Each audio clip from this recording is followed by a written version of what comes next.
Hey there, y'all. So I want to jump into Clifton Strengths. I want to pull up a report so that you can see exactly what it is that we're working with here as it relates to Clifton Strengths. Okay.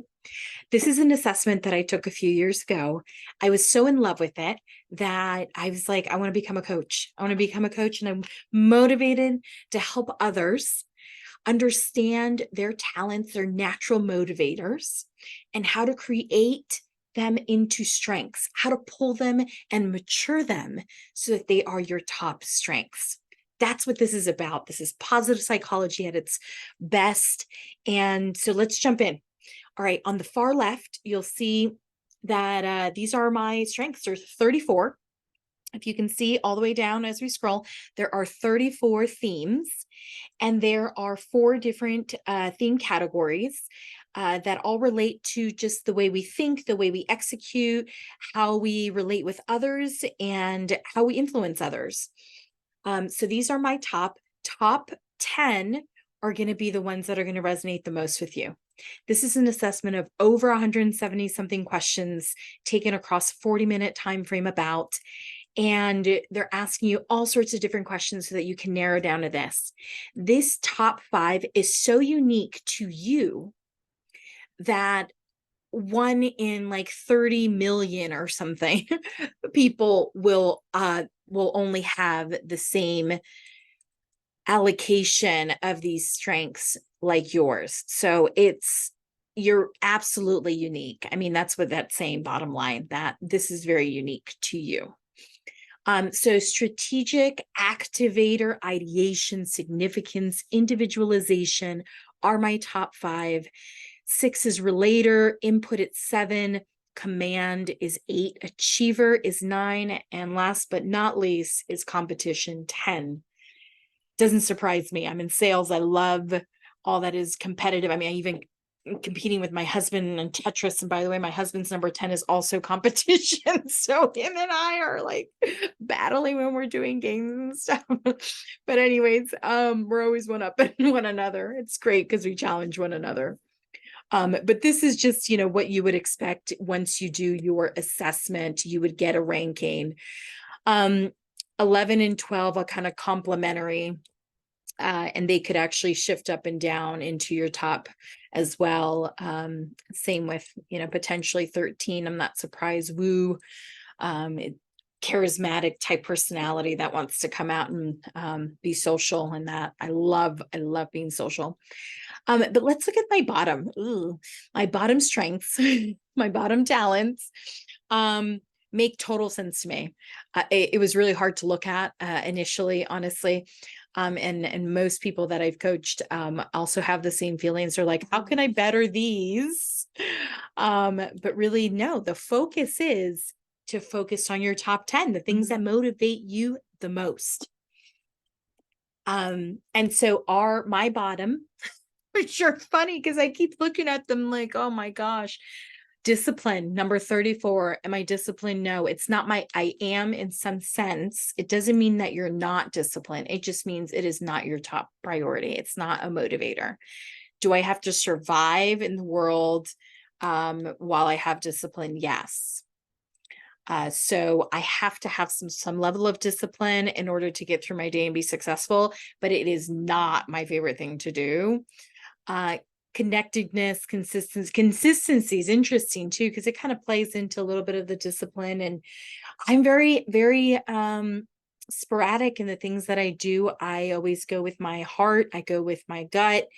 And it's not a consistent schedule. I like change. I like things that are constantly just, look at that, constantly in different changing environments. And so that's one that I could really resonate with. Harmony, 30, doesn't surprise me. Some of my top, so the harmony and command, which is my number 8, contradict one another a bit, because harmony means that you want folks to be at peace and that you're going to do what you can in a team setting, for example, just to give an example, because it actually shows up differently for a lot of people.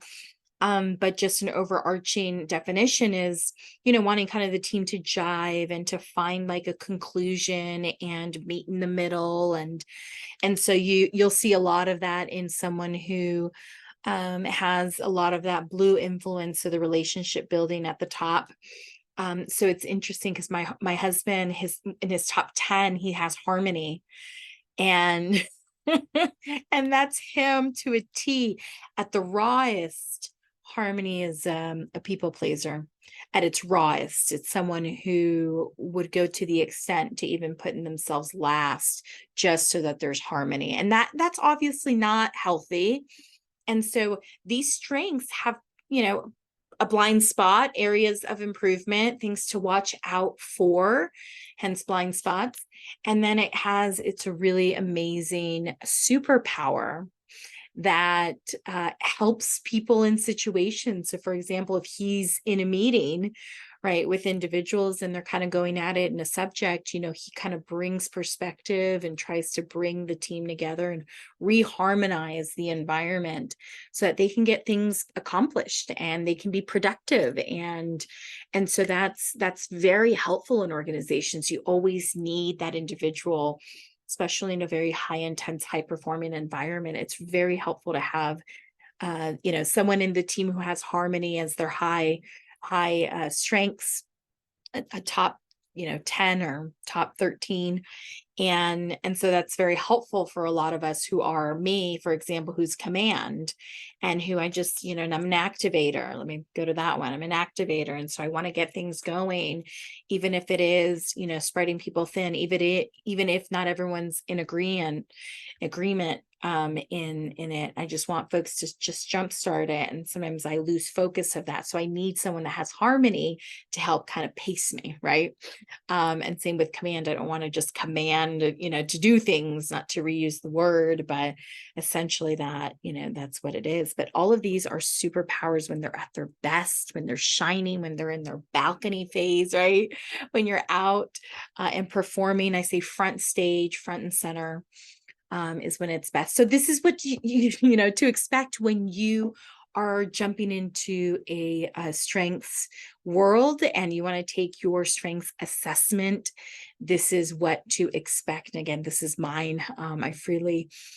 Very proud of who I am. And this is something that, everyone kind of leaves my coaching area feeling is just a lot of pride in who they are and what they bring, and that they are special, and we are all special. We all come with our own superpowers, and sometimes we're misunderstood.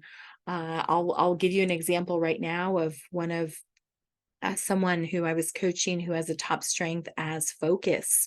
So focus is number 14 for me, which makes sense because I love going heads down and just cranking things through. And I could be very narrow with my focus. But someone who has that in a more of the top range could, and it resonates a lot with them throughout the day, could be someone who is so in their mind and so focused and narrowed into their thoughts or their activity that they forget to socialize with others. They forget that there's a whole nother world out there, and they could be seen as extreme extroverts. They could be seen as not team players. They could be seen as individuals who just don't want to, have relationship with coworkers, or they don't, build those relationships easily. And so it's not very well accepted sometimes in the workplace. We got to change that a bit because we need to learn how to accept everybody for who they are and look at, again, the positive side that they bring, what they bring to the team. So someone who has focus, could potentially get in trouble in certain scenarios where they're detached from everyone else and so narrowed into their job. So that's some things that, to watch out for as far as blind sides. And all of these, they all come with blind sides. The amazing thing about this report, because it's so tailored to you, is, and as I'm scrolling down, for example, strategic's my top, but let me jump into my blind spots, because each of the sections of the report actually provides you how and why you can succeed. Taking action to maximize your potential in this strength is awesome. And then you've got watch out for your blind spots. So, when working with others, sometimes they may misinterpret, my strong strategic talents as criticism. That's hard. I could see that. Many stories in my head I can go through at work where I may have come off as, critiquing their thoughts, where I have actually mind mapped something else and I wasn't able to articulate it in the way that was helpful and beneficial for the team. So it says, be mindful of what is already working well and what others have accomplished. So being more humanly in that aspect, because my strategic thinking and talent can take a mind of its own very quickly. And then the second blind spot for strategic is because you evaluate patterns and pathways so quickly, others might find it difficult to follow and understand your thoughts, your thought process. Be aware that sometimes you might have to backtrack to explain how you got to where you are. Oh my gosh, this one hits home for me, because many a times I'm running so fast, my mind has already mapped different routes of, if we're trying to solve a problem or if we're coming up with something or we're working in collaboration, I already know the end. And I've like mapped different patterns and roads in my head of what could work, what couldn't, where could we pivot, where we don't need a pivot, things like that. It's really hard to explain. Again, this is my superpower, and we all have these superpowers in some way.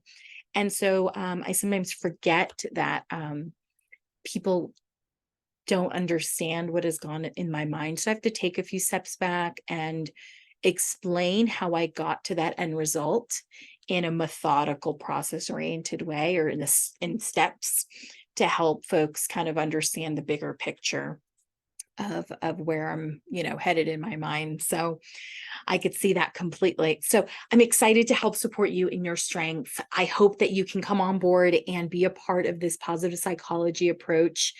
And it's just a confidence boost. You get to know yourself better, and you can even apply this to relationships, in family, in your personal partnerships, right, with your couple, as a couple. And my husband and I, I feel like the level of love and understanding and compassion and overall just empathy for one another reached a few different levels after we applied our strengths in our relationship. It's actually very powerful.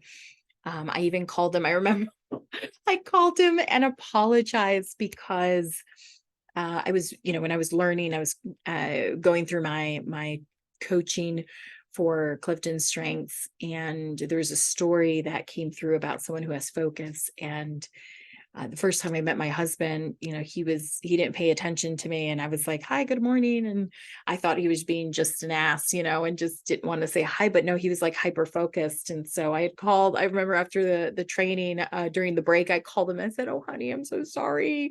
Your top is focused, and I'm sure that you really did, not hear me. And you were probably so like narrow and focused in what you were doing that it wasn't because you were being an ass to me, but." Anyway, so that's just a little story there about how impactful that can be in your relationship, and again, seeing your partner in a whole different light, a whole different perspective, and getting to understand them, their quirks and everything that they come with, so that we can love them at a higher level, at a better level, right, than you could ever imagine in your relationship. And I'm speaking from experience. I adore my husband and all of his top strengths. I sometimes even say to him, "Oh, that's showing up." Your harmony showing up, or, your competition is showing up, or your intellect or your learner is showing up. Those are some of his top. And so, and he feels good about that. And sometimes when it's not in the best scenario, I'm like, "Oh, that's showing up too." So we get to have a good conversation and a good laugh about it sometimes. Anyway, so I hope that you can join us with the strengths assessments, and I'd love to coach you. I'm doing, free one-on-ones to talk more about it before you make the jump and commitment to taking the assessment and the coaching package. And I'm more than happy to walk you through just the high level information about how to understand these strengths and the benefits to them. All right. And if anything, just reach out. Bye.